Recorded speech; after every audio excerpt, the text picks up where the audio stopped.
Today, I'm not a professional speaker. I am a professional photographer and love what I do. And I never took, photography classes. I was never formally trained. And so a lot of my experiences have been by doing and learning and assisting. So over the course of the next 2 hours, hopefully we can identify on certain things together, because I'm always learning and I'm always being educated and consistently trying to figure out new ways to improve what I do. So I think you guys should be proud that you kind of stepped it up and came in today during the middle of the day, and I appreciate your ears. So again, we do about 250 weddings a year. It's my dad, myself, and then we have 4 other photographers who pretty much work full-time for us on the weekends. We're lucky enough to have a staff of about 12 people that come in during the day. I don't know if any of you have a studio, but I get the question all the time, well, what do you do during the week?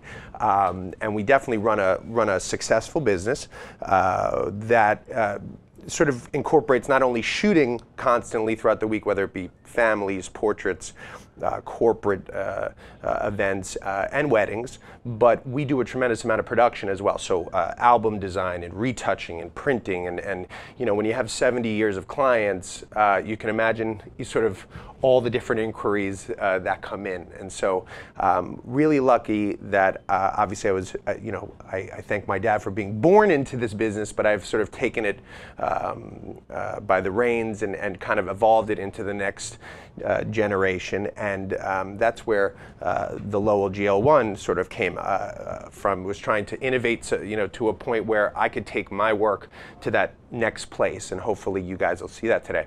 So I'm just giving you a little background about me. This is our studio space on 72nd Street where we meet with our clients.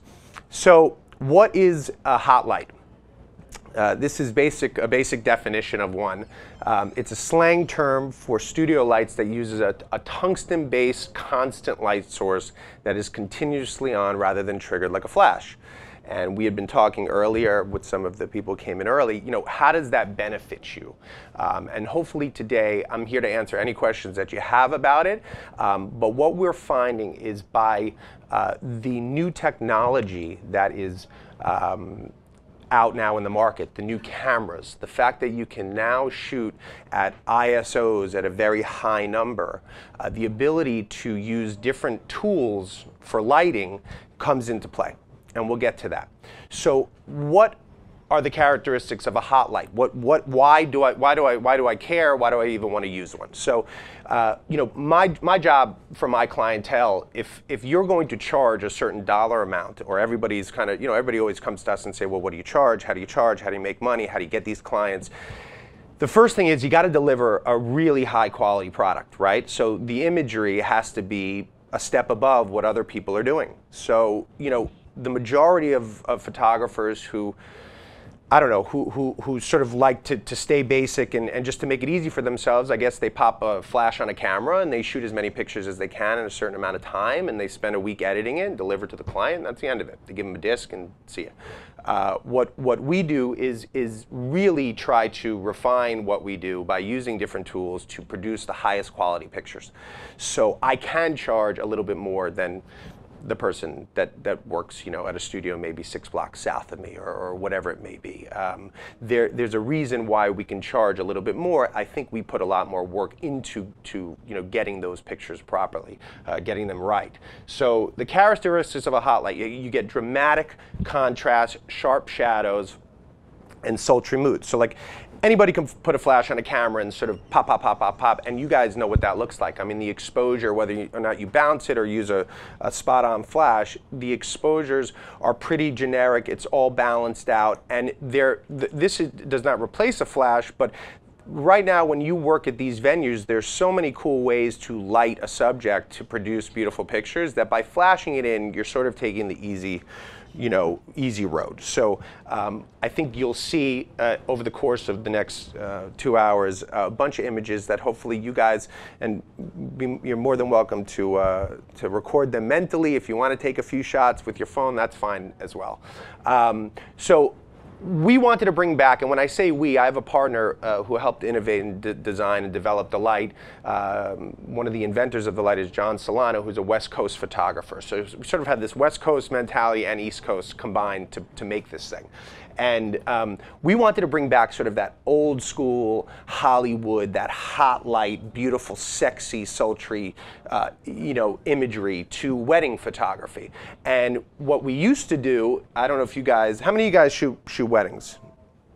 Okay, good. So a bunch of us do, and so I'm from the film days. So I used to use Hasselblad and Nikon 35mm cameras, and we used to always use TMZ 3200 speed film. And the problem with that was, and we also used to feed off of the modeling lights of your strobe lights. So once those modeling lights were on, those images happened to have been the best pictures. So as the cameras have evolved and that ISO has gone up, it gives us now the ability to not only use that modeling light from the strobes, but actually produce our own light to make this light happen sort of constantly throughout the wedding. So by basically bringing in the hot light look, who the master of the hot light look is George Harrell. If you guys want to take a peek at his stuff online, it's pretty cool. He was sort of our inspiration with this. Also, this is a YouTube video. It's not going to play for us now, but there's a video called the egg video. And the beautiful thing about using a hot light is how cool is it that when you're working, okay, to have the ability to see the light. Right, let's think about that for a second. So how many times you're shooting a job, you're shooting a wedding, you're shooting a portrait, anything, okay, shooting a dog, and there's so much going on, whether it be pressure from family or the client or whatever it may be, that your mind is sort of fixed between the technical side of things and connecting with that client, right? So let's think about the basics of that. The more connection you have with the people that you're shooting, the better expressions you're going to get, and the better final photos you're going to get, right? The better chance for success is there. If you're sitting there sort of with your face in the camera and fuddling with light stands and umbrellas, you're probably not going to have the same experience with the client that you would if you were to use something that would make it a bit easier. So the first thing is, when you see the light, okay, you can actually direct and communicate, whether it be with an assistant, and actually quickly lock in on where you need that light and maintain that connection with the subject. So there is a huge benefit in that, and you'll see how. So the Lowell GL-1, I'll just give you the quick basics, and anybody wants to touch it, use it afterwards, please, and we'll do a few demos. This day is all about really showing you guys what the value of a light like this is and how this thing works. So basically, it's a tungsten LED light. It has a focusing barrel, so you go from a spot to a flood just by pulling the top barrel. Why is that cool? Because you, in the course of a wedding or an event or anything that you're doing, can go from shooting wine bottles on a bar to shooting a group of 6 people behind the bar. So it gives you the spread and the evenness of exposure to maintain a really fine image, whether or not you're shooting one person or 6 people in a group. So spot to flood. If you have shoes, if I'm shooting this camera, I can go about, I don't know, 25 feet away and still maintain the same exposure on a spot as I would if I was standing right next to it, okay? Now you see there's like this drill-like look to it, which is kind of funny, but it was made, our prototype was actually made from a drill. And you have this trigger here. And now what does that trigger do? It does 2 things, okay? So what I find when I work is I communicate a lot with my assistant, okay? And the ability to tell my assistant on the fly, more light, less light, to the left, to the right, that makes my job so much easier that I can look through that camera and be communicating with him at the same time and get exactly what I want. So by touching the trigger, if you guys want to watch the wall here, I'm just touching the trigger as light as I possibly can, producing a really sort of a touch of light. And as my finger gets stronger on the trigger, it gets brighter and brighter and brighter and brighter. If I press the trigger all the way in, it actually locks. So again, why is that good? Constant light can be used for, like we just talked about and you saw with those portraits, 1 million portraits. If I don't have an assistant, we can put it on a light stand and keep it lit constantly. and use it for all different things. If you guys are doing film, video, interviews, anything you can think of, having that constant light ability to not worry about it and to maintain that exposure throughout whatever you're shooting is a big deal. Once this light goes into constant mode, then you have a back dial here, which then controls the power of the light. Everybody got that? Anybody have any questions on that? Okay, so I'm going to unlock the constant light by pressing the trigger, and we're good. There's a rechargeable battery in here that a lot of questions are, obviously, how long does it last? I have never gotten rid of one battery during the scope of an 8-9 hour wedding because I use it on, off, not on continuous the entire event. If you're gonna use it on continuous and you don't have the AC adapter on you, the battery lasts about an hour and a half, okay? The back of this light has a fan that actually cools the light, so there is no issues with heat. And there's an 82mm bayonet here for any filters in the 82mm size. So if you want to convert the tungsten light to daylight, if you want to put a red filter on it and do something cool with seniors or for a Sweet 16 and make a bright red background out of this, you can do that. Also any soft tar filters to soften the light. I've been using this on and off for 4 or 5 years and tested it a million different ways. I shoot all my images raw, and I have never put a filter on the light since I started using it. So you can play with it a million different ways and use it for what you need it for. So some popular questions that I've had with this is, how does the GL-1 help? Why is it valuable? Why is it worth the money? How long does the battery last? And what is the color temperature? So any of these questions, if I do not answer them, please let me know at the end, but I should answer this throughout our program. So ISO, okay? The invent of these new cameras and their high ISO numbers are what spawned this idea. And why is that? So the ability to work quickly, the ability to set your camera at 3200 ISO or 4000 ISO, and not bring as much equipment as you had to bring, there needed to be a tool that was made to allow for that work and to basically enhance that work and make that possible. So, everybody knows that, in the course of any type of job that you guys are doing for a client, no matter what it is, I don't care if it's a wedding or shooting a little baby, there's time involved. And to spend hours and hours with equipment and add another hour away from your family and away from your, where you really want to be because of the amount of work that needs to go on, you have to save time in our business. And I think by adding the GL-1 hot light to the mix, you are really saving a lot of time. So for instance, if I had 2 hours to do a portrait shoot, that time is probably cut down by 50% because of this light.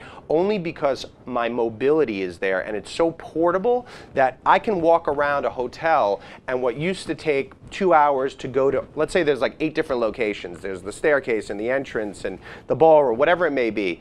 You have eight shots in mind, and you guys know with all the equipment that you have and all the hurdles that you have to jump through or jump over to get to your goal, you always forget shots, and there's always things that come up. And with this light, you can really take a couple or take a client to all the best parts of a venue and shoot them in a matter of minutes. I mean, it really, as you saw in that video, I mean, other than one shot, my hand was never on the light. My attention was directed right towards the client, and it allows for that connection to happen. And you will produce many more sellable images by using a light like this, especially in the course of a wedding. So high ISO gives you the opportunity. I named it IC opportunity. I think that's what it should stand for. And the average ISO that I shoot at with this light is about 3200 ISO. So I'll go all the way up to 8000 ISO because none of my customers are printing, shots of them speaking on a microphone 16 by 20. I mean, they're printing them 4 by 6, 5 by 7, 8 by 10. So the majority of the pictures that I use at 8000 ISO or 6400 ISO are filler images. They're reaction images. They're not images that are going to hang like the size of the TV on the wall. So the higher the ISO, the more sensitive the image sensor, and therefore the possibility to take pictures in low light situations. and I just told you what it basically means for me. The GL-1 hot light, portability, control, and power. There's no battery pack, as you guys see. There's nothing you know, that comes in the way of you getting to where you need to go. There's no wires, there's no carts, it's just one piece. I put a strap on mine. My assistant wears it kind of slung over his shoulder like this. Pretty much keeps it on all day, so he's able to do whatever he needs to do with his hands, and if we need it, comes back and it's ready to shoot. Control, so the ability to focus the light on what you need. So if I walk into a hotel room and you walk in with really crappy lighting, the ability to bring the light into the room when you need it in a wedding and hang up that dress and hang up the shoes and not worry about, oh, where should I do this or how should I light this? Your control, your light is now in your brain, your creativity, and the control is in your hands. So if I want to set up a pair, I mean, I don't have a pair of nice shoes, but if I set up a pair of shoes and the bouquet and the rings, and these are all, as I speak, guys, I hope you realize, like, all these shots that I'm talking about are sellable pictures, right? If you do it properly, then you're going to sell it, and it gives you the ability to shoot like that quickly, and I think that's a huge advantage. As David said, we were lucky enough to shoot Ivanka's wedding. I just wanted to show you in the cover shot, we use this light a lot from the back as well. So this is a daylight shot through a window. So the window's at my back, but the GL-1 is used, if you see on her hair there, to get a little separation with the background, which I think really made the shot. So we use it a lot. If you have multiple lights, obviously it's a huge advantage. I use two. One is plenty. I use one for a few years. Just to use as a hair light, a backlight, etc. On our Facebook page, you can see a tremendous amount of different shots, all taken in one situation. So the thing is, you can side light it, front light it, backlight it without moving the subject, and really get 2 or 3 or 4 sellable images within a matter of seconds by just rotating this light and having your assistant move around the subject. So it's kind of a cool way to do it. So again, side lighting. So I can shoot this 5 different ways, but the beauty is that light is constant. I see it right away. Any type of full length, the ability to spread the light across the subject and not have a spot, not have just a spot, have a really wide floodlight to light up the entire body, is why we put in that focusing unit. Now, just one more thing. Look at all these pictures. See that tungsten lighting in the background there? So for us, the temperature at 3,000 Kelvin, I believe is the exact number, marries that tungsten light beautifully. Now, I shoot, again, all in RAW, so if it's a little warm for you, you just cool it down afterwards. My connection with posing a couple is huge. So, or guiding, I say now, because nobody likes the word pose anymore. So I guide my couple to look their best, and having that light on them, I can see that light while I pose these guys. Images like this, which you'll see more of, I do at every wedding. This image, I mean, people see these kinds of pictures and they're like, wow, that's really beautiful. This probably took about 4 seconds. Okay, so this is a tripod with a camera. This is a wide lens, probably 17 to 35. I ask them to stay still. My assistant lights them up. I see the exposure in the camera, and I probably take 2 or 3 shots, and they're done. They're back in the cocktail hour. So to figure out the marriage with flash in these, it's definitely possible, but it's just going to take a lot longer to do. Same thing here. To be able to walk into an event where your customers have spent thousands of dollars on decorations, right? You want to be able to move them flawlessly around the room and be able to take advantage of all the different places that you're able to shoot. So during a wedding, do you have the issue of wanting to do more than you actually get done? Yeah, so that is a problem that I always had as well. I mean, I always, I'm passionate about what I do. I love shooting weddings, and when the night is done, even to this day, I'm always like, damn, I wish I did that, or yeah, damn, I wish I did this. And the pictures, luckily, my clients really like them, and I think I go over and above. So whatever I miss is just extra stuff that they'll never know about. But if you have a tool that allows you to really rotate around a room, around an event, around a venue and not worry about all the bags and the wires that need to be plugged in different spots, think about the ability that that gives you, right? Think about the luxury that that gives you. Now, on top of that, the light quality has to be beautiful, and it needs to be controlled. You can't go back to the battery charger every 5 minutes. It has to be something that works. So the GL-1 was designed to give photographers the ability to be mobile, to be portable, and on the fly create images that sell. That's the bottom line. So no matter what the price, the value of what you get from this, the value of the quality of the pictures and how many different beautiful photos you can get in the course of one evening, it's pretty priceless. I mean, you could pay it back in hopefully one wedding. So again, all the same kinds of things. So all the portraits that I do are done so quickly. Lenses that are used with this, guys, is anywhere from a 24 to 70 2.8 lens to a 85 millimeter lens. I use a 50 1.8 lens a lot, not always 1.4. This is a moment where my assistant and I communicated really well, and used the light to be a backlight as opposed to a front light. So if this image was lit from the front, it's not as dramatic. So use this image, plant it in your brain, and now use that for all types of different images, with a bride and groom, with a mother and her daughter, with a grandmother and her daughter, father and son. So let's apply that to what happens during the party, right? So this is an image that I love.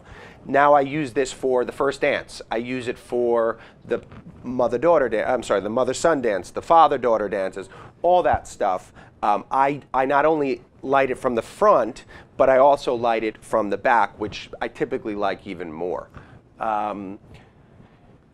Just set up shots like this. Somebody looks at this, they might think this took 20 minutes to do. I'm not sure the level of photographers that are necessarily looking at this all the time, but if I was new in the business and I looked at an image like this, I would say, wow, how'd they do that? I mean, this is virtually me on a tripod with a wide lens. I asked the bride and groom to go underneath this is at the Whale Room at the Museum of Natural History. I asked them to just stay still. I had my assistant kneeling right about here, and they lit them up. I took my photo, probably took, I don't know, I probably took 5, 6 shots, took about 10, 15, 20 seconds, and we're off to the next. So I was able to do about 8 different shots with them in a room, which, let's say 5, 6, 7 years ago would have taken, I would have had time for 1. High ISO and the GL-1. This is a perfect example. So during the course of a party, I shoot no less than 200th of a second on my camera. Okay, so I'm manual exposure, and my rule is to shoot at 200th of a second, because when you have subjects that are moving, you want the pictures to be sharp. There's always room for an out of focus picture. Sometimes it works, but my rule is that I like 99% of my pictures to be pretty sharp. So this is shot with a long lens, a 70 to 200, and the beauty of it is that my assistant is, I'm going to have you come up as my model. What's your name again? Sora. Sora. Yes. A little round of applause for Sora. All right, so if this is the bride, I just want you to stand there, and I am the photographer, okay, I'll do it so this is on camera. Let's say I don't want to be obtrusive, right? Like, everybody knows that the thing is, people don't want you to be in the way, they don't want you to be obtrusive, they don't want you to be, be posy, right? I mean, these are what clients ask for these days. So in order to get these types of shots, the beauty of having this control, and a reason why I'll show you how it works, is my assistant doesn't have to be next to me ever. Okay, so if I'm shooting with a 70 to 200 lens from, let's say, 20 feet away to get this image, it's probably shot at 2.8. My communication with my assistant is such where he's probably halfway between the subject and me, and usually he's kneeling on one knee, so nobody even sees him. And what he does is he just slowly maneuvers, and she's dancing, and basically he knows at this point to keep that light steady and keep it on the bride or on the groom or whatever it may be, right? So if they're dancing here, he knows to keep it on the father. So I'm like, keep it on the father. And I'm shooting and I'm rotating and we're watching each other, and he's keeping, and while I'm looking through my camera, he's got this on spot, and it's just kept perfectly even. So I don't have to worry about any technicalities going wrong. I could shoot with meter and camera, that beautiful hot light. You guys know that when you know, we used to have the videographers, you know, shooting the wedding, and you used to sort of piggyback the videographers because that light on top of their camera gave you that, you know, that available light that you wanted. So this is just basically this portable video hot light that you can. So I want you to back up all the way to that wall. Sorry. You know, and so watch her face. I mean, it's the same exposure on her face. It might be a touch less because she's a little farther, but this in my camera at 200th of a second at 4,000 ISO, okay, is about f4, f5.6, which is a lot different than f1.4, f2.8. So a lot of the products on the market now, they have a throw, okay, they have the same light quality, but they don't have it, I shouldn't say they have a lesser light quality. They don't have as much power behind the light, so you can't get the exposure at the right distance that you need it, right? So anything in the past, you might have had to stand here to do. So in the course of a wedding, you know, to be 15, 20, 25 feet away from the subject and be able to get that exposure right, it's a huge, huge advantage. It's a huge advantage, so thank you so much. All right, so let's go on a little bit. So again, backlighting. Same as this, so let's go back. I do it every wedding. So once, you know, this doesn't happen without practice. Obviously something like this, you don't go out, you know, maybe the first time you get 5 to 10 amazing shots with it. The next time you get 12, 15, 20. But the beauty of it is that every single wedding I find a new way to use it. And so shots like this and like this always happen now at every wedding, and this is a no-brainer sale, right? So like let's realize what I'm talking about. Like I'm a photographer like you guys. I mean, I don't have an ego about my work. This isn't, you know, Van Gogh, okay? This isn't too difficult to do. If you're good at, you know, seeing things, and if you have instinct, you'll be able to get the shot. It's just you have to practice it a few times with the right lens and the right lighting, and then you do it every single event, and you will sell this. I will sell this picture every single time, every single time. During the ceremony, something I like to do is similar to a video light. My assistant will either put the light on a light stand or actually put it on constant. And if you guys in the front sort of turn around, just kind of check out the throw on this. Let me lock this in.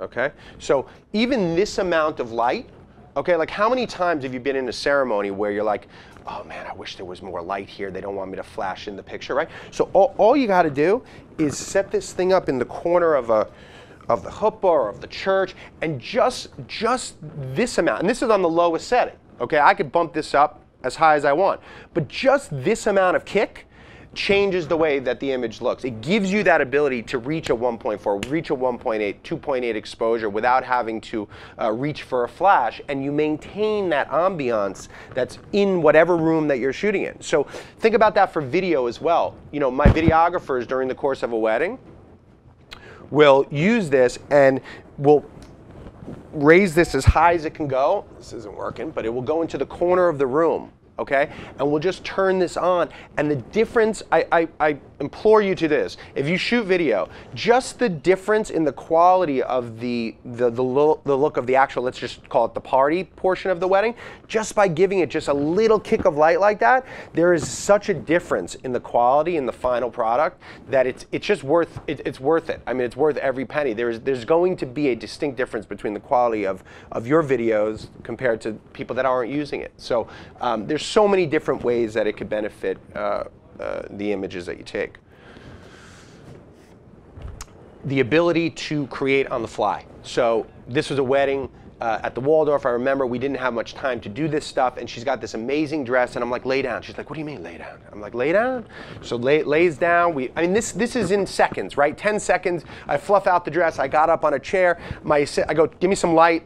Turns it on. Exposure in the camera. Next. So this image is a sellable photo. It's a pretty photo. You know, do I submit it to win awards? No. Do I think that the bride loves it and will cherish it forever? For sure. And that's what I want to do. But I want to be able to do 100 of these throughout the course of the night. So how do you do that with a flash on your camera? You cannot do it, right? You can't create drama. You can't create a unique photo necessarily with one flash on the camera. It's a pretty constant exposure. There's not much drama in those pictures. Again, anything outdoors with fireworks. This was a perfect example on how the tungsten temperature married beautifully with the firework lights. Again, remember what I said before about being mobile. So keeping a light on a light stand, posing a bride and groom in a pose that you like. Let's say they're looking at each other, okay? Then rotating around the couple and getting them from, let's say, instead of one angle, get them from 3 angles, get them from behind. Look at it. And now that light is constant, right? It's not moving. And so now you're just focusing on, guys, look at each other, look down, look left, look right. And now all you're doing is you're creating, right? And so like, instead of that one photo that like is obvious where guys come together and like love each other, now you're doing like 8 different photos within the same pose. And it pays off because in the end, when they see all those different variations of pictures, they can't say no. So where they used to buy one photo, even if you, let's say you're showing them 10, they used to buy one, now you show them 10 different ones, they gotta buy at least 30% of them, right? They're gonna buy 3 or 4 of them. So it increases sales. We do some celebrity weddings. That's not what we're about. We're lucky to get them. This was Frasier, you know, Kelsey Grammer's wedding, which was at the Plaza. They had a beautiful sort of table set up here. And my jobs come from a tremendous amount of florists and party planners and the hotels, right? So like if you work in any venue, doesn't matter where, doesn't have to be the Pier, the Plaza. If you work in a venue, to be able to return to that venue constantly and show them your work and give them an album and have them help you book more jobs, you got to do stuff like this, right? Like just kind of being lazy and not showing them beautiful work is never going to improve the amount of or increase the amount of jobs that you get at these places. So I make it a point in the back of my head to always do things, whether it be with the couple or without the couple, with the decor, with the flowers, with the venue, so that after the wedding is finished, after the event is finished, I can bring those pictures back and they love them. I mean, listen, if I'm the banquet manager of the Plaza, how am I not printing this in my office and showing it off? I mean, right? I mean, this is an image that is just so unique. I've never seen the tables like that. And the venue looks great. So again, GL-1 hot light. This guy's got the patience of an ant. I mean, how much time does this guy want to spend with me taking pictures? And he was actually very nice, but he still doesn't want to spend that much time taking pictures. So I have them come together. I probably shot this 3 different ways, and it took a matter of, I don't know, a minute. I mean, this picture took a minute. My camera's on a tripod. I want to print it really big. So what do? I take the ISO and I put it down. So now I'm at like 400 ISO. I have my manual exposure in the camera. I yell to them. I'm like, guys, just try to stay real still. And so now I'm at like 200th of a second at, let's say, f4, f5, 6, whatever I want it to be. More light, less light. And guys, hold it. Bam, bam, bam, bam, bam. Done. Let's move on. Right? And that's how quick it is. That's how quick it is. Again, another guy who has very little patience. I had Mike Tyson, believe it or not, come into my office, like, it was amazing, like 8 months ago. Don't ask how I got this gig, but I got it. And he has a whole new line of like boxing gloves coming out, like an Everlast, sort of brand. And so listen, I'm not gonna lie, I don't get that nervous anymore, but I was nervous to shoot, this guy, and for good reasons. In trying to prepare for a shoot like this, right? What goes through your mind? You're like, okay, you got like probably the most feared guy on earth coming into your office. There's like babies on the wall. Like I don't have like the sort of like the coolest studio in the world. It definitely is awesome for what we do, but I don't shoot boxers for a living. So it's pretty much a soft studio. So this guy comes in, and how do you mentally prepare? The beauty of having tools like this is that you sort of don't really need to worry about it anymore. I mean, you can kind of figure out what you want to do and rotate this light or 2 lights or 3 lights around a subject, and you can create your images so quickly that, for him, it's really not that big of a deal. I mean, if this shot took me, I don't know, 30 seconds, it's a lot. I mean, I have to connect with the customers. That's what they're going to remember. They're not going to remember, you know, how long they're going to remember if it took you too long, but they're not going to remember the, the exposure or the shutter speeds or the f-stops or the kind of camera you use. They're not going to remember how many flashes you use. They're not going to remember how much money you spent on, or how much time you spent on editing the pictures and delivering the pictures. They're going to remember how you made them feel that day. And so the way that I book more clients is by not having my head down in the camera, by not worrying so much about the equipment. With practice and with tools like this, you develop the skills to be able to approach weddings, approach events, approach celebrity portraits or portraits in general and children in a way that you weren't able to in the past. So, you know, if there is one, rule or lesson in this is that, by obviously you have to buy them, by buying the right tools, not all the tools, but buying the right tools that allow you to connect more with your clientele, you are giving yourself a much better advantage than somebody that is not. So these are just a few images that we did with him, all with the GL-1 light. This is another project that I'm working on. My grandfather was a survivor of the Holocaust, and I had an idea to prolong his legacy and the story of a lot of my customers' grandparents who are all basically in their 90s passing away, and sort of the story 30 years from now will not be around. So what I did was I found all my clients that had grandparents with the similar stories who are survivors, and we're doing a sort of a survivor portrait project. Now, I'm doing this pro bono, I'm not getting paid for this, and the idea of having, going into these people's homes with, 3 bags of Pro Photo or Dynalights and setting up stands and umbrellas is just not it's not in the game, right? It's not that type of shoot. So this is one GL-1 on a light stand. This is me with a tripod in hand, and I just get these portraits done. I swear to you, I'm at these people's homes for like 8 minutes. I mean, I walk in, they're ready for me. I have a white wall, it looks clean. I set up one light, I talk with them, I learn about their story, and then we go in for the picture. And I swear this picture, these pictures take 2 minutes. I mean, it's a joke. So to be able, again, to shoot these portraits at 800 ISO, 1000 ISO, and to be able to print them 30 by 40, that's what I want to do. And I want to do it quickly. So this is another one. Just a really cool project that I'm working on, very fulfilling project. So what are the most single important things that you have to have before your shoots? And it is the proper tool. So I believe that if I had 4 or 5 things to bring to a wedding, and I was limited to those 5 things, at this point in my career, given the type of quality of work you see that we do, I would have to bring the GL-1 hot light with me. Obviously a camera, I would definitely bring a flash, and I'd probably bring 2 other lenses. So think about that. Think about when you go to an event, are you concentrating too much on how much equipment you have or all the different things that you have? Maybe try to limit it a little bit and have 2 or 3 lenses and use those to the best of your ability, but couple that with the right light, because without the right light, you're really, you're not going to produce the quality of images that your customer probably wants. The light is, like you guys know, as important as anything else. This is not meant to be your only light source. I mean, that's insane, right? It just allows you to be more versatile when faced with these indoor situations. So the daylight to tungsten, for me, I don't know why. This is an issue that comes up a lot, and people ask, well, why wouldn't you do a daylight balance? I guess for the event photographer, the tungsten, there's a higher percentage of tungsten light at these venues than there is daylight, okay?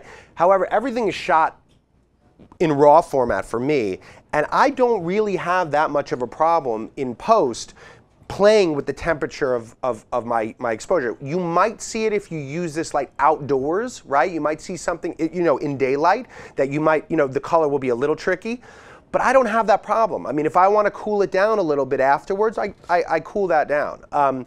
The flash that I use on my camera is used for, let's say 50% of the party, during an event, and then the GL-1 is used for anything where the subjects are really stationary, or moving rather slowly. So my dances, first dance, you know, father-daughter dance, etc. Any of the speeches. I mean, if you use this thing during a corporate event that you do and use this for the speeches, you will see such a clear difference between flashing in those photos and using this at, let's say, you know, 2000 ISO with a long lens.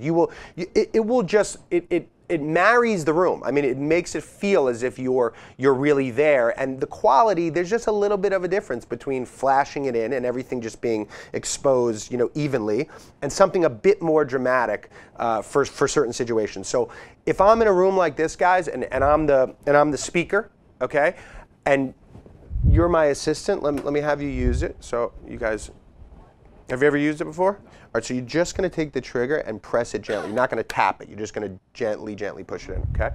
So if I'm the speaker and you're my assistant, what are you, 20 feet away right now? Okay, so you're going to point it at my face. So I'm the speaker. How are you, everybody? Welcome to B&H Photo, da-da-da-da-da. And I'm the photographer is in the corner. I get it. You're the assistant. You now look at the photographer. I got it. So I go like this. I go like this. I go. And he sees who I'm looking at. And who am I looking at? Let's say I'm looking at the corporate sponsor, right? Like the guy who's paying for the whole thing. So what are you going to do? I'm the photographer now. I've moved. And I'm going to go like this. And now watch what he does. He's just going to turn that light and just point it. Let's say Dwayne right there is the guy. So I'm in my camera, point it right at his face there. He's used to getting that light shine. And now look at that drum. Now press that trigger a little bit more. See it get hotter? So now watch me. I'm a photographer. I'm standing in one spot with a 70 to 200 lens, and I just went from the speaker, and now I look at you. You got to have like a little bit of this, you know, feng shui, you know, this communication, and you look at each other and you're like, and he sees exactly what I'm looking at. Let's say it's the father or the mother of the bride or whatever, and in camera, I'm just going from here to here, and I'm waiting for that light, and then the light comes, and I'm dan, and then I go, and he'll squeeze it a little bit more. And I'm like, I got it, done. You guys get how that works? So like, you could be in a room. Now, if you take that light and push it all the way forward, shine it back at me, take the barrel and push it all the way forward. Okay, yeah, you're gonna spot me. Oh, it is forward, it was forward. Oh, cool, okay, and now release it just a little bit and bring it all the way back to you.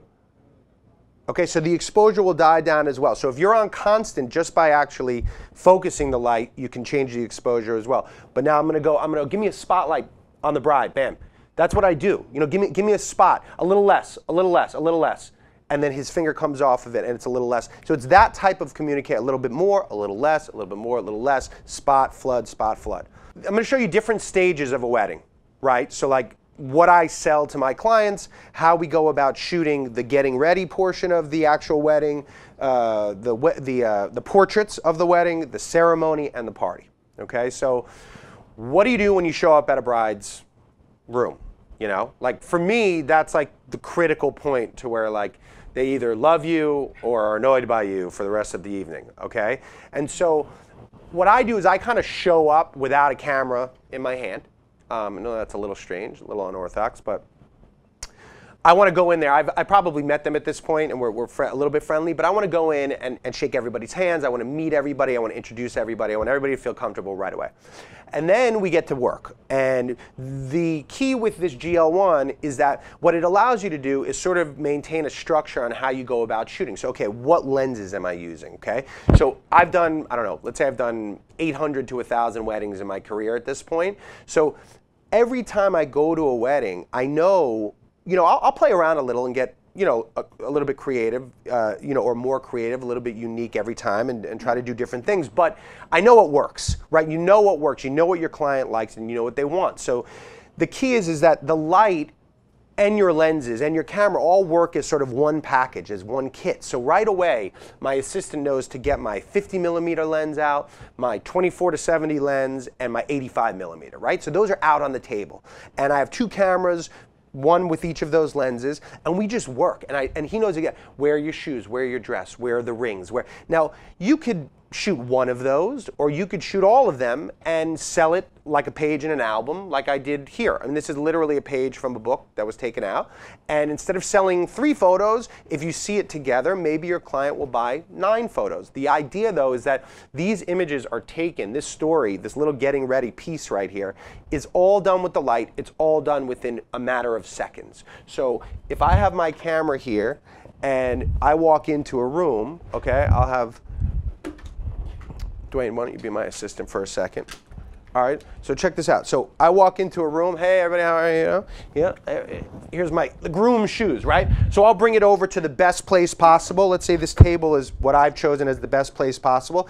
And this is just a standard photo, right? Now this might be the light, right? What if you're in the guy's bedroom in the middle of nowhere and it's like 8 o'clock at night and you're shooting this stuff, or it's December and it's 4:30. This is the type of light that you're dealing with, right? So now watch this. I can do a lot of things here, okay? Let me get the light on spot from where you are. Okay? Now look at, like right away, I'm not saying anything. I mean, this is like an event space at B&H. Like this isn't like the Ritz-Carlton, okay? But like that looks pretty cool, right? I mean, that looks nice. So right away, I could have taken my flash, not had this light, bounced this flash off the ceiling, and it's like plain. I mean, it looks plain Jane, right? So just by putting that type of light on there, I'm creating, I don't know, a little bit more drama, right? It looks kind of cool. Now apply that to all the different things, right? Her shoes, the dress, this, and look at the picture behind you. So what I'll do right now is I'll just shoot this from different angles, and maybe I'll get like the tuxedo and sort of hang it behind, and then you sort of start making your photos. So I'm going to go to 200th of a second, let's say 3200 ISO. I go in camera. This is an 85mm lens, and I just check my metering, and I'm at 2.8 at 200th of a second. And I take my picture, and you guys can't see that, but I mean, listen, we're not, you guys get the point. I mean, these are old shoes, but, thank you. So that quickly, use that effect with the dress, with the shoes, if I backlit those, let's do that again. Check this out. So use this again. So let me get a little spot right there. Now, if I want like an F8, right, or an F11, all I'll do, he's on full power now because I know that. So all I'll have him do is just come a little bit closer. Dwayne, come a little closer. Come a little closer. Let's go to flood for a second. Go to flood, go to spot, just back up a little bit, give me a little less light, little less light, little less light, less, perfect, right there, bam. You got me? That's how this works. So now watch this, do me a favor, Dwayne, come behind there. And now I'm shooting the same thing, and he's what? Let's say 6, 7 feet, let's light it from behind. Look at, now I'm coming from here. Now look at the difference. Now I like this too, right? It's a little bit different. I like the shadows, etc. I'm at the same exposure. Now check this out. I mean, I know it's hard to see, but I got, my normal photo here, that first one with the drama, and then this. Now the point is, this isn't like, I'm not like, reinventing the wheel here. I mean, this isn't a masterpiece photo, but my point is that by seeing the light, the amount of creativity that goes through your head, all of a sudden, you're like, holy, like, wow, like this is amazing. Like I can use this kind of for everything. Like I just did a shoot for a restaurant down in Tribeca, and I know the owners of the restaurant. They hired me to take all the pictures of like the place without the people. Then the Sunday morning I went and shot it. We put down all the shades, and you'd think about this for like, I know 5 years ago before this light, I think about how am I going to do this? Like how many lights? I would have my guy running around popping in all the tables. I'd probably have to shoot the restaurant within like, like in thirds or in quarters, and take an exposure on the first quarter and the second quarter. You guys know what I'm talking about? Like how do you do a photo like that 6 years ago? It takes you 20 minutes to think about it. Now, I mean, I swear to you, I have my tripod and my camera. I had my wife come with my light, and all you do is you just sit there and you just paint. And I have a section on this, but you just paint in where you want the light.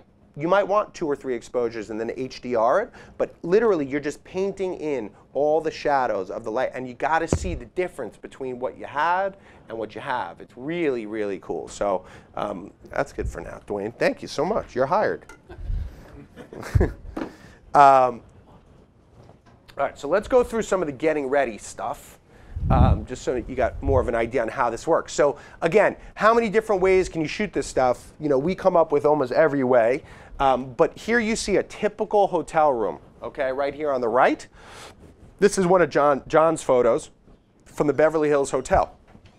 There's daylight coming through the window, but this is a typical, let's just use this as our average, hotel room with a small little window. And you see how the light marries it. So this shot right here is more of a spot on half the dress. I set my ring down on the flowers. I light it from the back. I light it from the front. I do some cool reflection shots with shoes. By moving the light, you can get some really cool shots. Again, backlit, frontlit, toplit. You can do all these within one. It's all the same. It's all the same moment. You know what I'm saying? But by seeing, You just change the lighting around. that's all it is. That's all it is. So you're giving yourself. I mean, you're making with the GL-1. You sort of are making yourself into a better photographer as well. I mean, it allows your mind to create what you want. Whatever you want to see, you can have, just as long as you have the patience and the imagination for it. So how many different ways can we do shoes? How many different ways can we do dresses? Okay? All of these images, if you look at a magazine, if you look at Martha Stewart, if you look at In Style, if you look at Wedding, Brides magazine, these are the pictures that they're using. I mean, these are the photos that they're using for their blog. So all the stuff with color, you might look at this and be like, oh, this is stupid. This is pictures of like a stupid ring. Like, it's like, what's the big deal? I agree with you. I mean, it's not that big of a deal, but it's what creates the mood, right? It gives you the coloring of the day. These are tell that to the bride and groom and they'll fire you in 2 seconds. They spent months picking these flowers, lots of dollars on and ideas. Should we have a red wedding, a blue wedding, a white wedding, a green wedding? And you have to sort of play into that. So by capturing it from all different ways, it really gives you the ability later on in creating an album for them, a real sense of a story, a real sense of color while putting it together. So just simple getting ready pictures. It's not obtrusive. If you walked in with 50 lights and you're just sitting there, like imagine sitting there getting your makeup done and some guy sitting there with a camera, or a girl sitting there with a camera, just flash bulbs going off in your face. I mean, it's just not, it's not the most unobtrusive way. I mean, it's the most, obtrusive way really to go about shooting this stuff. So this just gives you another choice. If you have to flash it in, great. If you forget the GL-1, great. You use flash. But if you have a hot light like this, the drama that you can create, and here's that shot of the shoes, it just gives it a little bit of a lift. It gives it a little bit of a look that's quite different. So just some ISO readings, just so you guys see how these are shot. This is ISO 2000 at f4 at 1/160th of a second. The other one's at 2000 f2.8 at 1/125th of a second. See how this works? You have your assistant kind of go inside the room and you're shooting through the doorway there. You light the bride's dress from the left, from the right. Give it a little bit of light, a lot of light. And you're communicating with them. And the other thing is, by communicating with your assistant or whoever's helping you with the light, you're creating this like professional sort of atmosphere too. Like the bride and groom sort of dig the fact that you have people that are like a little less, a little bit more, to the left, to the, there's a lot of action. And that's what they want to see. They want to see us working hard. So again, a situation like this, you walk out into a lobby area and you see this beautiful sunset. If you have a flash with this glass situation, what can you do? Like you're pretty much out of luck. And then you say, okay, take my flash. You shut your flash off, and then you have no light source, and then you're shooting at like 10,000 ISO, and the picture's too grainy, and you're screwed. So having this and saying, stand over there, stand over here, stand over there, wait a second, it always gives you the ability to take a beautiful shot wherever you may be. I mean, you can really create some great stuff with it. So some of my tips for shooting portraits is, prepare properly for the weddings. So you want to create a shot list for all of your events. And that doesn't go for just weddings. So any type of event that you're shooting, you want to write down, what are the important things. Obviously, people's names, the timing is all important. When you should show up, what you should wear. But how about if the bride came from Florida and her grandmother who can't dance is going to be there, who's 99 years old, right? Got to know about it. Got to know about it. How about the friends from college that, the 50 friends from college that are bringing their college banner to take a photo, a group photo? Got to know about it. What if the parents have like 3 couples that they go out with every weekend? I want to know about it, right? So approaching a shoot, I don't care if there's 30 people or there's 300 people, knowing what the client wants is crucial, okay? So communication with your client, tip. Manage time wisely. You want to have a schedule. the ability of knowing, and think about this for a second, the ability of knowing that you have a tool in your bag that at any point you can whip out and take high quality pictures with, no matter what the setting, is a huge advantage. It is a huge advantage. So if you have this light with you, even if you're not comfortable yet using it as much as we do, just the subconscious of knowing that at any time I can whip this out and with an 85mm lens or a long lens take some really beautiful portraits with this just by hand holding the light and hand holding the camera, I mean, that's a huge advantage. So when you have a schedule, having a GL-1 hot light, you get the ability, or you get that advantage of knowing that, you know, if need be, you can always whip it out and get some really, really high-end stuff. Get personal. Like we had talked about, I get very personal with my clients. I know their names. I know, a little bit about them. And when you walk into an event, again, no matter what type of event you're doing, no matter what type of shoot, by knowing a little bit about them, by knowing their names, it just connects them. I've actually booked jobs because I remembered everyone's name in the course of a shoot, where, you know, the aunt, this just happened recently, I remember doing a wedding, and the aunt of the sister of the groom basically, had 3 kids, all with, like, you know, 4 to 8, let's just say, and everybody's always commenting, I'm sure you guys have heard it, oh, they never take a good picture, I never can get a good picture of them, and within like 3 seconds I had these kids, you know, tripping out, hysterically laughing, and knew their names, and by the end of it, we were like buddies. Like, they're like on my leg, they're this, and she called me to shoot one of the kids' birthday parties, and I'll definitely book the bar mitzvah and this, that, and whatever. So that's how it happens that quickly, right? So that's very important. And work quickly. So, you know, you got to get this stuff done, and you can't lose their attention. So by having a tool like the GL-1, it allows me to work at a pace that I'm very comfortable with at this point, and it allows me to create these pictures without much work. So it's just the imagination, like how much can we do today? So I like that advantage on having a portable system that I can run around with where I'm not bogged down by heavy equipment. So this was at the Plaza Hotel about, I don't know, 3 months ago, and I just want you to see the difference. We were talking about this before. I wish I had more time to do more of this to show you guys, but in the course of a wedding, my brain goes a little bit crazy, and so I'm all over the place and really passionate about what I do, so I forget to make these little tutorials.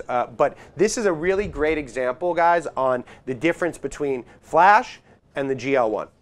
All right, so just take a peek real quick at the real drama. I mean, for me, I mean, who likes picture 1 and who likes picture 2? Picture 2 for anybody? I mean, I'm not begging for it, but I assume that you like it. Thank you. Yeah. So picture 2, just you see the difference in. Now, obviously, this is a 2 flash setup. Okay, this was just done, you know, for a sample. I would probably light this with 1 umbrella from the left side and make it a little bit more dramatic. But look at the clear difference and sort of the marriage of that light that's already in the room, right? The coloring and the light that's in the room compared to the flash image. So this is a matter of me saying, Carlos is my assistant. I say, you know, Carlos, give me a light, spot, done. I mean, it's a 50mm lens, and my image is done, you know? Then I say, guys, look at each other, give each other a kiss, grab. So my connection is more on, okay, this is a beautiful photo. Now, how do I make more without moving them around, right? Like, what can I do in the next 25 seconds to give them a few choices? And then in the album, again, this all ends up, you know, making you more money. You're able to sell at least 1 other picture. Maybe you have 3 or 4 different ones, and you'll sell 2 instead of 1. Same thing. So crazy light, right? Crazy LED, like colored lights all over the place. No flash. GL-1. So it just separates the subject, right? It just marries them. If you want it a little cooler, great. You want it a little warmer, great. It's all shot with RAW. This shot is done like the others. Tripod, probably 800 ISO, quick point of the light, onto the next shot. This is getting ready at the Plaza. This is all the same wedding. So all of these images, this one on the left, like you were asking, sir, with the daylight coming through. So this one on the left, I love daylight. I'll shoot daylight all day if I have it. And so You get this really beautiful soft light coming through right here, and then we just lit her up from the back with a little bit of kick on her hair, and I think it looks really nice. And this in black and white is like crazy. You know, it looks beautiful. Also outside, this was during the nighttime, and this was used outside. The GL-1 was just pointed right at her and gives me a little bit of light. Indoors, moving 200th of a second. This was like I had them holding hands, walking towards me. I have my assistant just stay still with the GL-1, and I'm moving with them, and captured a few really cool shots. Again, like this more like dramatic Hollywood type of light on the right-hand side. This is spotted using the darks and the shadows of the room. Up to you. Another move. So this is all going from, oh my God, you look gorgeous. Stay there, stay there, stay there. Let me go around. I go around to the staircase. I use the staircase as the foreground. I probably have like 8 different shots of this one moment that they can't say no to it. You know, the stuff is really nice. I mean, you gotta make, you know, you gotta make art, but why not use tools that make it so quick? I mean, it's so quick. You see this stuff and you're like, holy cow, like stay there, don't move, right? Now you're almost doing more. Here, perfect example. So here's a shot on the right, right? Shot here. I probably have 2 or 3 more. Now let's bring the groom in. Look, same picture. Right? But that light on their face right there, look how it marries with the lighting in the room. I mean, it's just perfect. You know, it just gives you that light that you really want. And you can play with the shadows too. You know, so like if you're flashing this in, you might get like a weird shadow on her nose, on his nose, and by being able to see the light on constant, you're able to direct your subject, you know, turn a little to the left, turn a little to the right until your lighting is perfect, you know? So, same wedding. All the same lighting. I mean, this light's probably used in this image from, I don't know, 30 feet away. Same here. This is actually shot through one of the handrails. And that's another cool thing. I'm like shooting the light through all different sort of textures. You could even create these really beautiful shadowed backgrounds. So if you have like 2 lights at one time, then you have 1 light on a light stand, and you put it through the, you know, the banisters like this, create this really cool shadow in the background, and then light up the subject. Again, moving around the subject, right? Create, I don't know, do this and create 5 different pictures out of it. A little more light, a little less light, behind the bride, in front of the bride. This is backlit, same couple as before. Now this is at the Pierre Hotel where I work constantly. I was just married there, and it's a beautiful hotel. Problem is that during the winter and when it rains outside, you know, there aren't that many places. So this was a background that is super, I don't know, it's like the traditional, you know, painted fresco background at the pier, right? It's what all these hotels have. They're beautiful to look at, but you know, for a modern bride, I don't think it's like the coolest background to shoot off of. And so by doing a few different things, by turning it black and white and giving her this sort of like, you know, main light from the side and turning her profile, you're just doing a little bit of something different that creates a bit more drama as opposed to flashing the photo in. And this picture in the album people love. The decor, right? Like running around a wedding. How much time is spent planning this stuff? I want to shoot them, you know, shoot portraits of them under the decor, next to the decor, whatever it may be. And these pictures take 5 seconds. Okay, this photo is a 5-second shot. So my camera's on a tripod. I know that I want to eventually print this picture really big. I go down to, let's say, under 1,000 ISOs. Anything under 1,000 is fine. 800, 400, 640, whatever it is. I have a fisheye, a wide lens, 24-70, whatever you have, and I manually exposure it.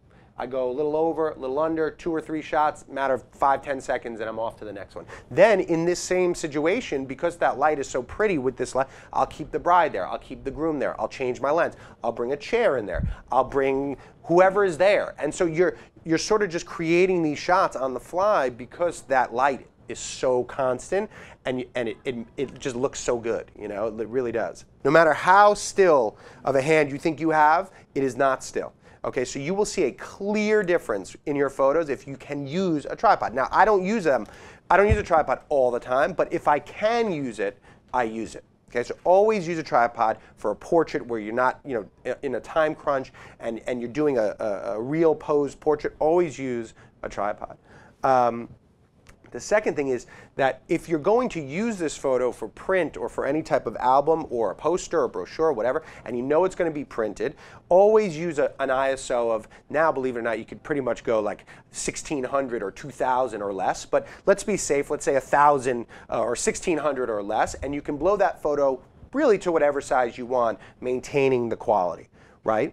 Those two things are, like, in my opinion, really great tips. Just every time you do a portrait, just try to keep those two things steady and make it a regular thing. Now, this is a situation where I brought the couple into the room before. I have time. I used a tripod. It was easy. It's crystal clear. It's probably at 400 ISO. I can print it this big in their album. This next picture, which you can't really tell on the screen, is a bit grainier, probably shot at like 4000 ISO. This was all handheld, but my trick with this stuff when people are moving is to keep it at 200th of a second, right? That's my bar. Okay, always keep it at 200th of a second. And to your question, when I do party stuff and when I do dance shots and people are moving, I go to continuous. Right? You're in my brain, huh? I go to continuous. And that's another trick. So anybody, you guys all know obviously what continuous is, like the 3 frames per second, 6 frames per second, like a sports shooter. And so I'm at the wedding and they're moving around, and I'm like, but you know that at least a third of those images as they're moving will be sharp. So you just gotta keep your brain on when to press that button.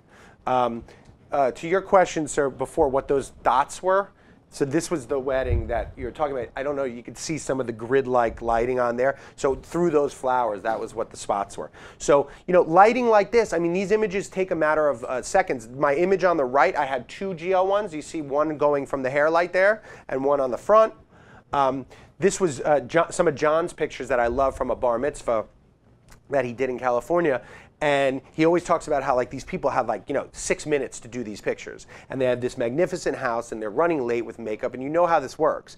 And so look how great and these were using 2 lights, but look how amazing these pictures are with the hair light. Look at the clarity of it, look at the drama on it. And this is literally happening in like a matter of seconds. I mean, this doesn't take much thought for him to do. You know, it's like, buddy, sit down there, you know, come on, we gotta get this done. Your mom's gonna kill me, bam, get the smile. And this is probably shot with an 85mm lens, right? But you guys see that, like, your mind, and I know him very well, his mind in this picture is, okay, background, right? Like, where's the background that I wanna shoot, right? How am I gonna position my subject and where do I wanna shoot? Not, okay, how do I shoot this? How do I get this done? It's, okay, where do I shoot it? Now that he found his place, you pose the person away from whatever obstruction he has in the background. I don't have the lamp coming out of his head. It fills in that side of the frame really nicely. It's all beautifully framed, tilted a little bit with the body.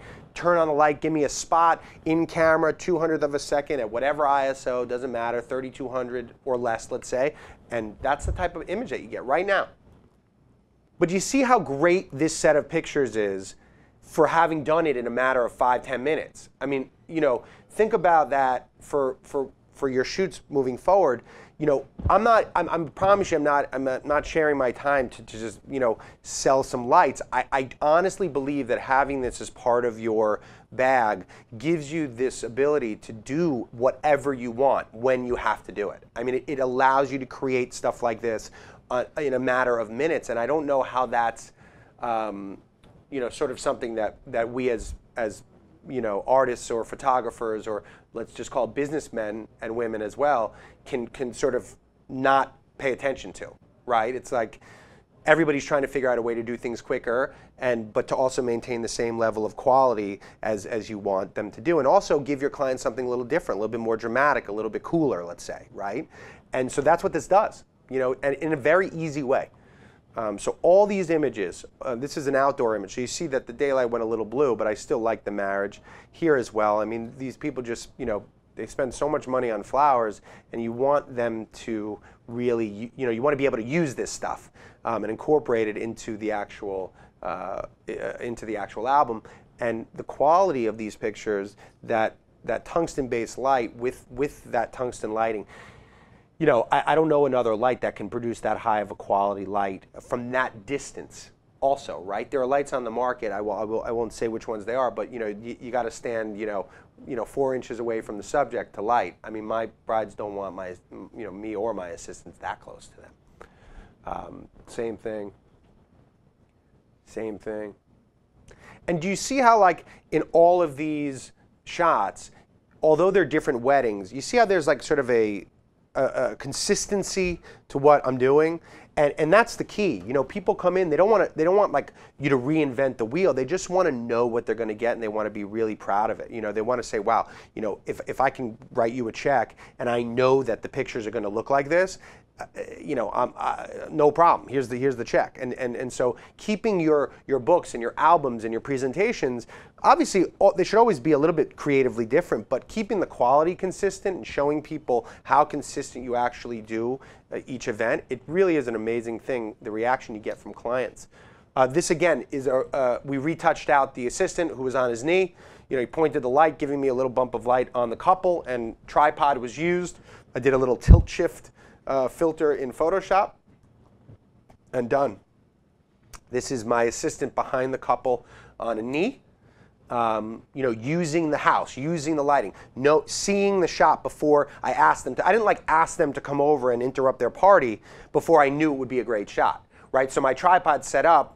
I have my assistant go get them for 5 seconds, and that's what's so great about this light, is that it only takes a minute, right? It takes 10 seconds, 15 seconds, 30 seconds to shoot a shot. So if you have the shot in mind, knowing that you're not going to waste these people's time and just be like, hold on, one more, let me just test out the flash here and make sure it works, and you know, put it down 100th of a second, you know what I'm saying? Without adjusting it and yelling and making a fool out of yourself, you know, you could see the light. You know, it's all on the camera.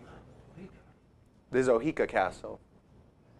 Okay, during the ceremony, you know, don't miss anything. I always tell my other photographers, you know, you want to listen like a guest. So when somebody's giving a speech, or the rabbi's talking, or the priest is talking, and there are things that he's saying that are funny or sad, when you know that these reactions are coming, you should be a guest, and you should with your camera be that witness and capture these moments for them. Know when the reactions are going to come because you're listening.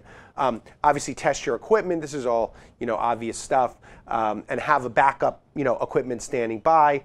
Choose your position. Are you the main shooter? Are you the second shooter? Use room lights in dark venues. So again, to some people's questions, this does not replace flash for me. It is used for, let's say, 30–40% of the event, but not replacing flash. Obviously, in very large venues and very dark venues, you're going to need to use flash, which we do. Everything else I use the GL-1 for. I use very fast lenses, which are always obviously an advantage. So 1.4, 2.0, 2.8, 1.8 lenses are all, you know, recommended. This is a typical setup during a ceremony. When I use strobe lights, they're set up. And then this is what it looks like with the GL-1. So that's me. This is the first program I put some of my wedding pictures in. I got married 2 months ago. So I am, thank you, newlywed. And the guys did some amazing pictures with the GL-1. So this is lit from, I swear to you, about 30 feet, center weighted metering. This was my bride coming through. This is backlit. This is the shot. So look how the story's told, right? I'm walking down the aisle, the bride's walking out. Now look at the light on my family behind me, right? That tungsten light. That's the room. I mean, that's the lighting that was used in the room. And now look at how it marries me. I mean, it just is a really beautiful thing. Here's another great shot of the bride walking down the aisle. This was a cool room shot. You could see the GL-1 up there being used. This is my niece. Which hotel? The Pierre. So I work at all these beautiful venues, so I took advantage of it. And they all called and wanted me to do it there. And so they did the right thing for us. So we're there like, I don't know, 40, 50 times a year. So it really was really beautiful. Here's some really cool shots that were taken during the event. But all just lit with this type of light, you know. Let me just see this before this thing falls off here. You know, it's just locked in, turned on, and just that dim lit. Like I'm standing there and it's like that, right? And you're using a 50-1.4, 85, whatever lens, and just having that there the whole time gives you the ability to get images that look like this. I mean, imagine this picture. Like imagine, you know, the lighting being like this and using a flash. I mean, it just completely takes away any of the ambiance that's in the room. I mean, it just completely takes it away. This is one of my favorite pictures from the wedding. You know, and this side of my face is dark. Okay, so without this, I'm getting that amazing hair light from the lighting in the room, but my face is dark. So, you know, having the ability to balance that exposure out is what made these pictures happen. And so here's my wedding, and then here's a wedding that I did. So same kind of thing. So, like I said, the light was up there with my assistant. I got this shot. Then I looked at my assistant, and I said like this, and we looked at the parents. Bam, they're the parents. Right? So look at the lighting on everybody else. This is a perfect photo just to see how this works. Look at how dark the room was on everybody else. They have no clue where this light is coming from, but I wait for that moment, I take the shot, and once I get it, that's the last time I'm going to shine the light in their face. You know, that's it. I only need it once. Back to them. Now this is backlit. So the guy is, I'm moving, but the assistant stays stationary and just moves the light where I need it. But being able to focus the light from, you know, 30 feet away, if you look at the gentleman in the back there, okay, this is on low power. Look at that light power. Okay, so that, I mean, that's what's happening, is that by just being able to stand in one place, it gives him the ability to light it from all different ways. So this was like, you know, the sister of the bride watching the bride walk down the aisle. This was using the this was one of the first times that I used the GL-1 for the actual ceremony. Usually I use flash for just the procession, and then I go back to the available light for the ceremony. But this was, I was like, you know what, let's just do it. And I used it at 200th of a second. I shot with an 85, so a pretty fast lens. I shot at continuous speed. And he kept that light in the same place at the same time, and that exposure is just perfect coming down. So I went from this shot to over the shoulder of the groom. So you see it kind of cut him into the shot a little bit to see his perspective. And then all these shots are just used with the light. It gives you that really, really beautiful quality throughout, that consistent quality throughout. And you're able to get these reactions. So this is the flash, right? So look at the difference between this photo, which is all flash, and that other one that I just showed you that I tried it on the ceremony. See the difference between the two? See how the flash sort of just wipes everything the same, you know, the exposure the same? It's flat. Listen, these are fine. I mean, these are nice pictures, I think. In an album, they'll look great. They're just not as unique as the other pictures. So you could weigh it out. You're feeling flash one day, use a flash. But you get the point where just whipping this thing out for so many different reasons, it's just such an advantage for us. So this is a really cool portion of the show here, or the presentation, where I want you guys to really see how we paint with light. And I never knew how to do this before we started using the GL-1. So use tripod, use a macro lens, meter manually, all things that we've been repeating, and shoot not only with the client in mind, but with the planner, the vendors, the hotel, etc., right? How do you get more business, right? So I've shown you now an hour and a half, maybe, yeah, an hour and a half of program, and you've seen the Pier and the Plaza and the Wall, right? You see these venues pop up constantly. I was there this past weekend.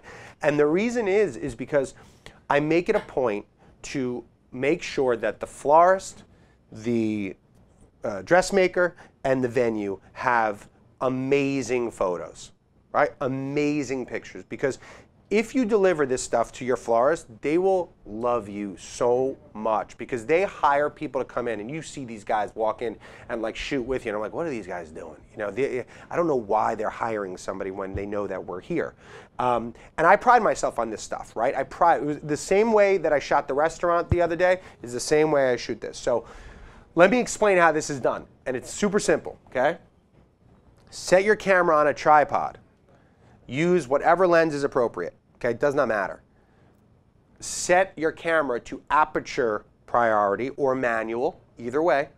And usually I set it no less than f8, okay, all the way up to f22. Why do I do that?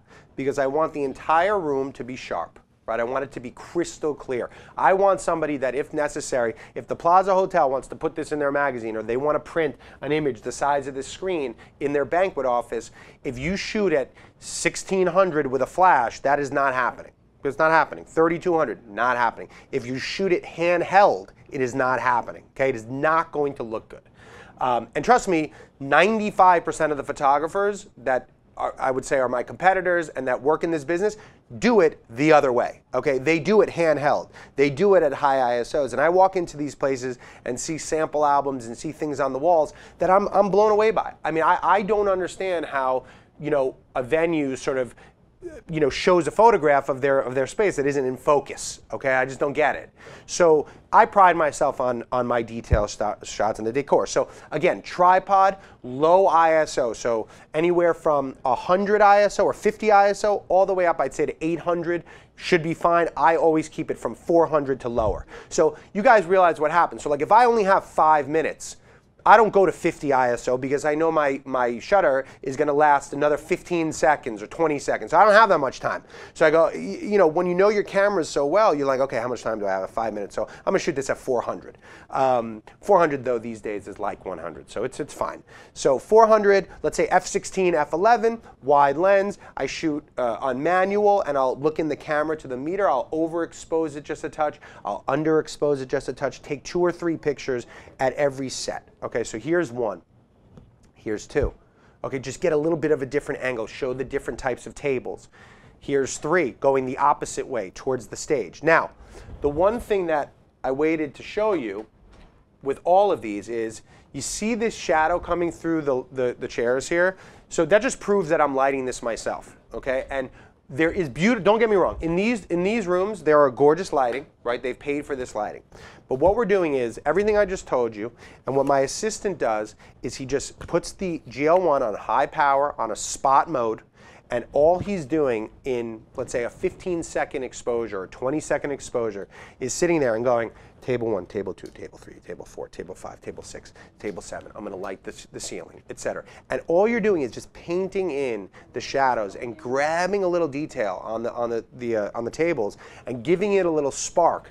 And when you look at a before and after shot with and without the light, the difference is so dramatic that you really are like, your eyes open, you're like, wow, that is really amazing. So for any type of architectural, a lot of architectural photographers have been loving this. So for anybody who shoots any type of architect, for a restaurant, bar, somebody's home, a hotel, a wedding, whatever it is, that light painting can be used in so many different ways.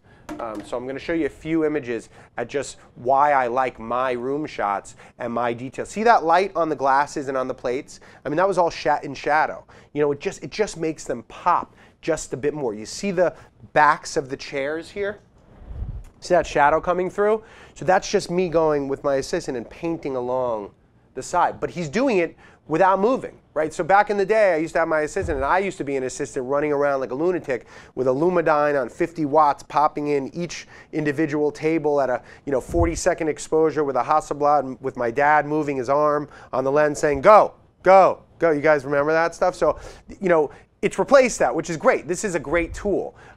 This is all the same room, by the way. So you see, I'm going from each individual piece of decor so quickly. Like this was a 50mm lens. This is a 50mm lens. I'm going, oh, let's go over here, let's go over here, let's go. So the amount of photographs that I can do by using the hot light in the time that I'm allotted is about triple than if I didn't have it, So again, these are all dark spaces. I just get the most out of all the details.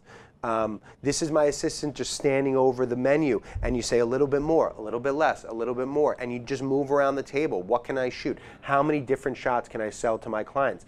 I mean, look at they don't put this much money into a room, to not remember it afterwards. I mean, they're going to buy these pictures. So this is a perfect example of shooting an image with a front light and then a backlight.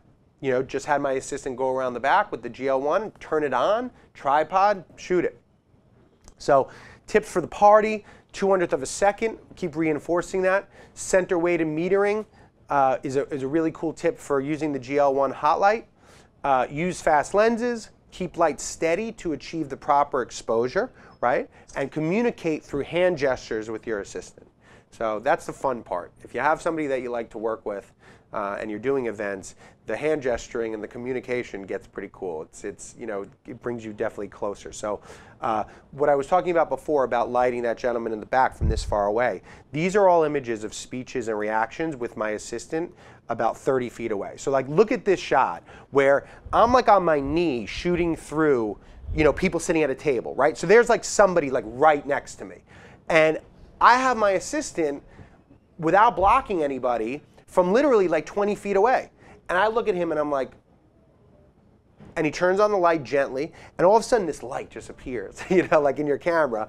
And look at the shot, it's a great shot. You know, you have the ability, if they were blue, or if I tried to use a flash here, think about how difficult, I'm not the best with flash, right? I'm really not. I mean, I think it takes a lot of skill to do something different with your flash on your camera. It's not that easy to do such beautiful work with just using a flash on a camera, okay? And so if you think about what would happen here if you had your flash, and you were directing it straight at them or even bouncing it, you're so close to your foreground that that entire foreground is going to blow out. I mean, there's going to be no detail there. So you're sitting there and this speech is going and it's hysterical and everyone's hysterical laughing. Meanwhile, your head is in your camera going, how the f did I do this? You know, a little more. And you're playing with your equipment, and by the time you figure it out, you've missed everything. And so if you hold on to that thought, having a tool like the GL-1 hot light and having such a powerful tool that can actually work from that distance is so valuable. I mean, it is so valuable for us to be able to create pictures like this without having to do too much work and work too hard technically on trying to figure it out on the fly. You know, you're missing stuff when you do that. So this is a photo with the flash, and this is the photo without. So GL-1 with the flash. Okay? Flash image is fine. Fine, it's good, right? Not bad. But look at the difference, right? It's just a difference in quality. You know, there's a difference in look to the photo. So this is all done with the GL-1, all done with the GL-1. Backlit, I love this picture. You know, just shows you the flood. This is like the GL-1 from about 15 feet with a flood. So just, you see that outline from her dress. Also finding people, communicating. Same wedding, I found the mother.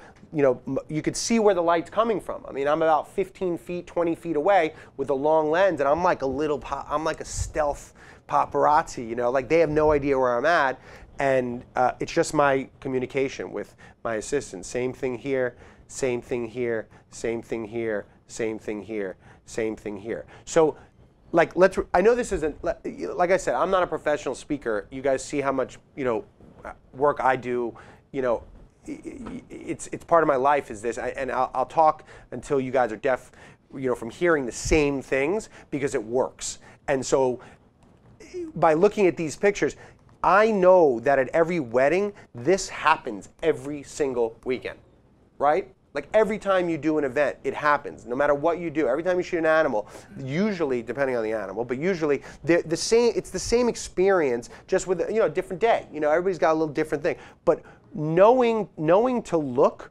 for these moments and having that relationship with whomever's helping you with the light, it just produces these magnificent moments in the quality and in the look and the aesthetic that I think a lot of photographers these days are really looking to achieve.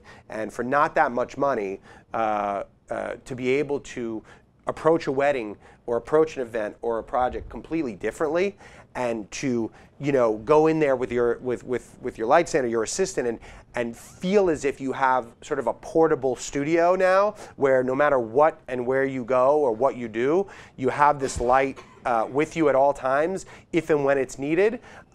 It just is an amazing value to me as a professional, and I'm sure to you guys as well. And you got to really try it. You got to use it. So this is all the same. You know, obviously stealth mission here, not wanting to get in his face, but producing really high quality stuff. Like you can't get a photo like this with flash. You just can't. Doesn't exist. Cannot look. I mean, look at that you know, that shadow on her face. You know, kind of carving out. And it's just one of those perfect pictures. You know, you almost get that little Rembrandt on him. But it's a matter of seconds, right? Like this is a moment. You know, and if you're in sync with your equipment and you're in sync with your assistant, you'll be able to achieve it. So that is the program. So I appreciate you guys for listening. Whether you're a hobbyist or a professional, B&H has the answers to your questions. Experience a world of technology at our New York City Superstore. Connect with us online or give us a call. Our staff of experts is happy to help.